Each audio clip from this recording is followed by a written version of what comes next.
So, hello everybody. This is the Jackal entering the Forest of Fun on a mystery adventure back into the Neolithic. I've always figured that a lot of my DNA is hunter-gatherer, and last night I was kind of restless and I woke up after a very vivid dream of me foraging through the forest, looking for mushrooms and birds' eggs and things to eat. Yep, I think I definitely have a lot of hunter-gatherer in me. Today I was planning to take my steed, the steed that I have recently tamed, and ride to the bog, but it turned out to be a little too cold this morning. A little too cold to ride safely, what with the icy patches and the wind chill. So as a smart hunter-gatherer, I decided to bundle up and go for a hike through the forest, past the cave and into the sunshine. As I walk through the tree graveyard, bundled up for the cold weather, I have my gloves, I have my neck warmer, I have my bandana, as always, dressed as a true forager. I have my point and shoot camera, so I will document this adventure with photographs along the way.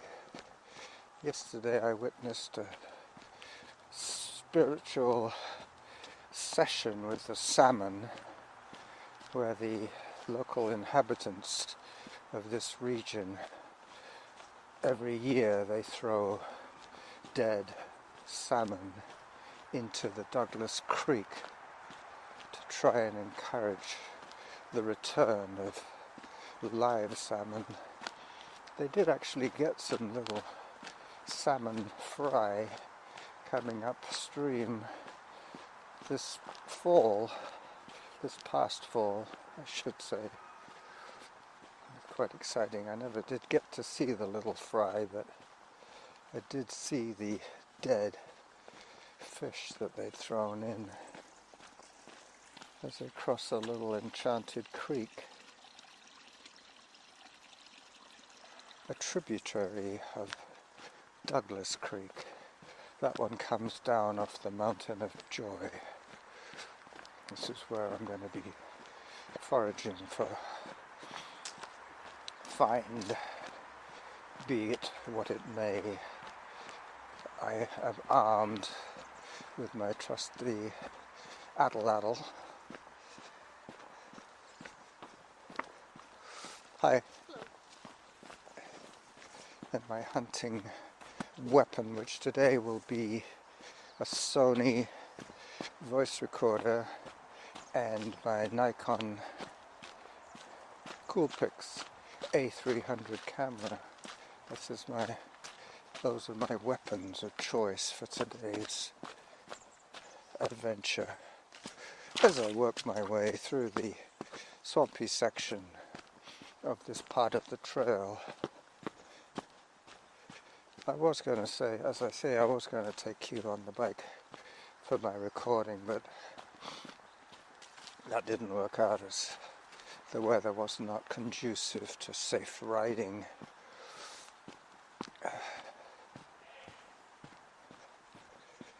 I hear other forest dwellers suitably camouflaged for this outing. I will merge into the shadows when necessary, if game should appear.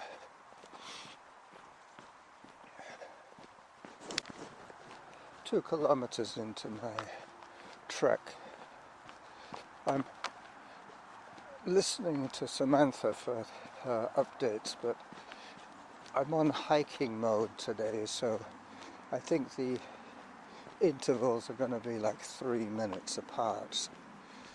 So I will be notified of any zone changes, but as a Neolithic hunter-gatherer, they don't really concern me too much. I'm trying to get back to my lair within 2 hours of setting out from my warm den, comforted in the knowledge that I have a good meal awaiting me by the fire when I return. I took the precaution of cooking a fair amount of food yesterday,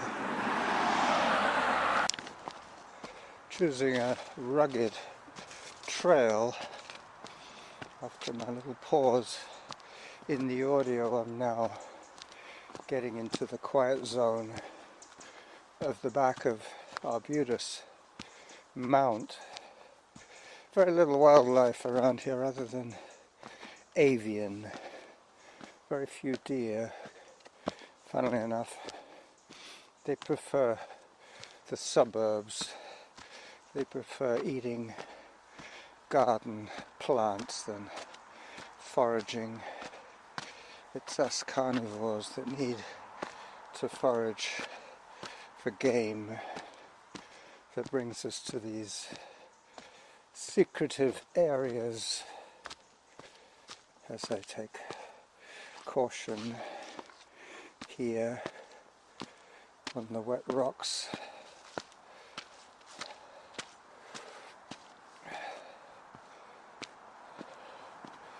The 21st century is fading away to the left of us. I'm now on a little trail that was made by generations of forest people doing what I am doing here, looking for protein, looking for eye candy. That's the capture that I am guaranteed today. A little more video capture here for the guys who are curious to know what my hunter-gatherer expedition is all about. Well, this is it. Hiking in the forest are fun, looking for intrigue and sustenance. I will probably find mushrooms, maybe some berries, but I think it's a little bit late in the season for berries. Cars are still audible to the left.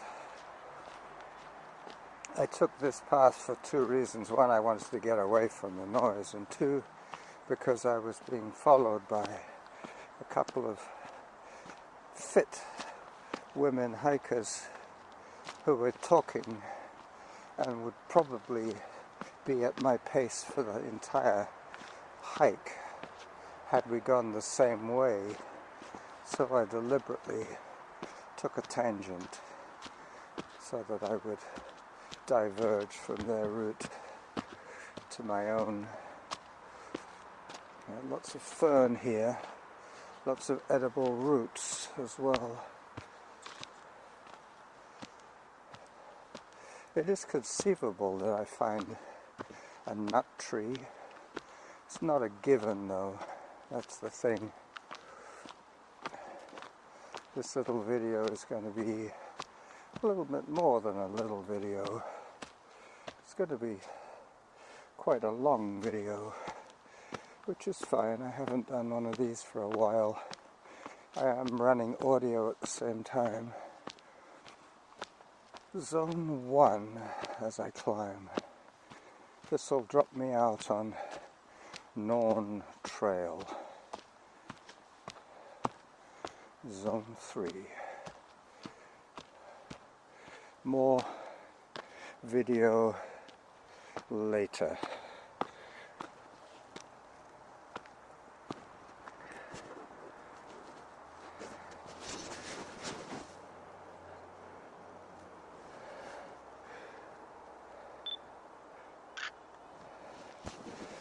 Okay, put away the camera.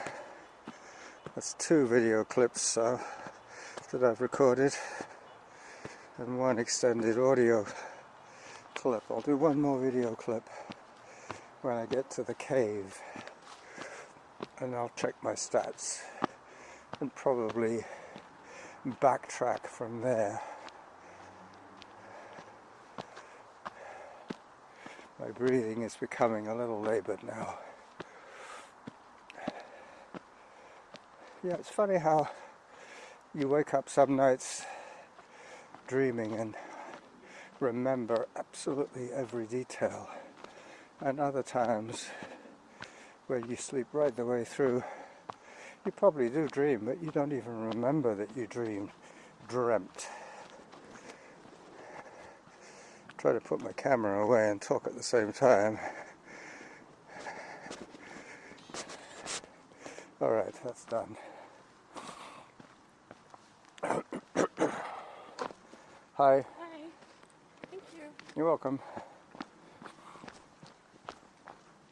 Another young woman hiker, solo like myself.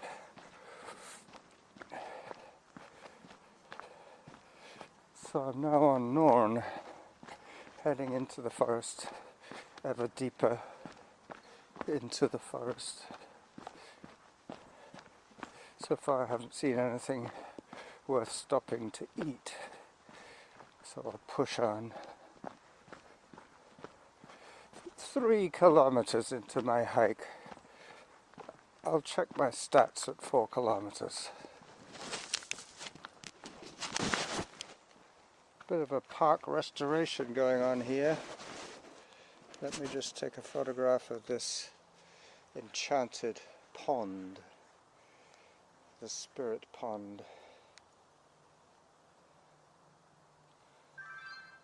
Where weird and wonderful things happen.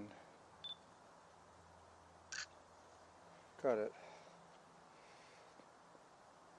I wasn't going to record any more audio for a little while, but I accidentally triggered the pause button as I pick up the recorder once again.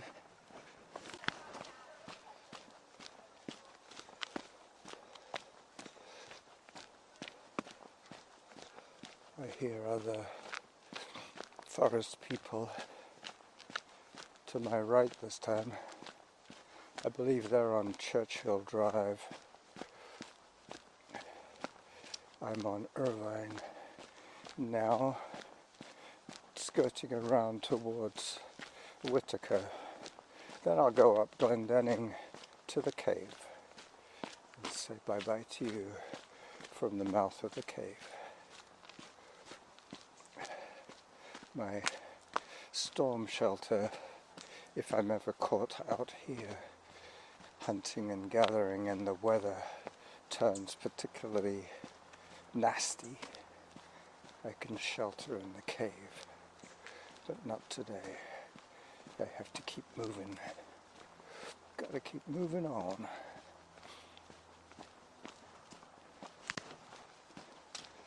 I'm making good progress now. This trail is slightly downhill, which means that I can open up and stretch my legs a little bit. I won't have to shorten my stride to accommodate obstacles in my path. We got a whole bunch of wood yesterday. Norma managed to get her wagon hitched up to the oxen, and we made the slow trek up the peninsula, up Lockside Trail, to my friend who has a camp out near Island View Beach. My farmer friend France, he is not a hunter-gatherer, he is a farmer. The whole business of the two different types of people is that a hunter-gatherer has to keep moving to find and to catch his food. Once people realized that they could plant and cultivate their own food, they were obliged to stay in place because plants don't move, even if it was just to protect their crop from the likes of the marauding hunter-gatherers like myself. I hear the sound of the 21st century once again to my left. I'm now heading southward towards the Powerline Trail. I think that's the way I'm going. Yeah, I'm going to go right up the Powerline Trail and then to the cave from there. So until I get away from the 21st century, I will pause the audio. You know what cars sound like. I now have about 5 or 7 minutes of video to splice together for my extended trailer. Might even be as much as 10 minutes. Not sure. I'm climbing up Whitaker now, the Powerline section of Whitaker. Pretty soon I'll get to the junction between Glendenning and the cave as I continue my climb. There is a runner, another forest dweller running down towards me. Hi. He's dressed like one of the tribes from the south with a short tunic and bare legs, very little armor. He's obviously not planning to fight anybody. A friendly tribe, no doubt.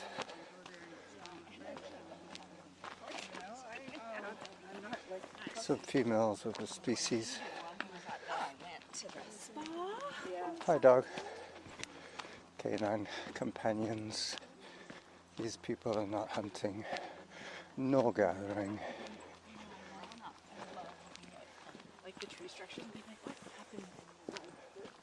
So that dog just did the complete loop around, followed me up again, and then turned back down with its friends. It was a beautiful golden retriever, dark golden. This is steep. I have recorded this occasionally as my hill repeats, but not today. Today my body is still aching from 3 days, maybe 4 days straight of running. Today being Sunday, all I really needed was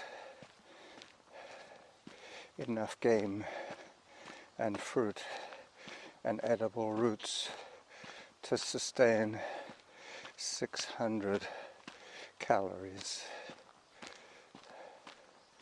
I'm sure I'm going to do that today, virtually.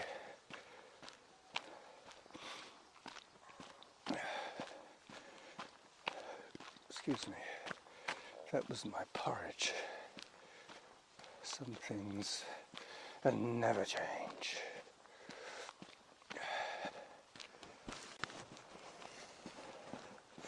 Alright, so I'm within, let's say, 4 minutes of finishing this hunter-gatherer episode.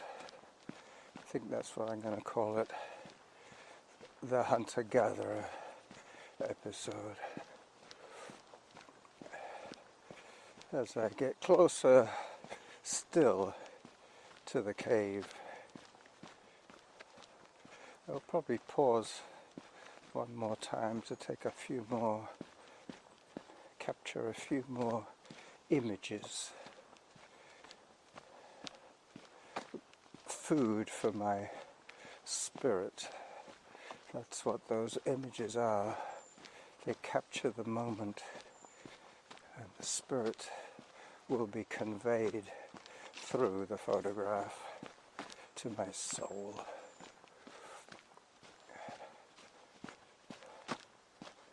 Getting close. Zone 2. I'm speeding up with excitement. This episode is drawing to an end. Anyway, tomorrow, who knows? Tomorrow I might be teaching Jackal Cub how to run within his abilities. The last little bit, up to the top. Whew. I'm sure I'm up to 500 calories as I slow down for the final few yards to the cave. Might actually be able to get you some acoustic confirmation of the cave and its acoustic dynamic. I hear a bass resonance in there. Alright, so this is the Running Jackal saying bye-bye to you from just inside the mouth of the cave. Bye-bye.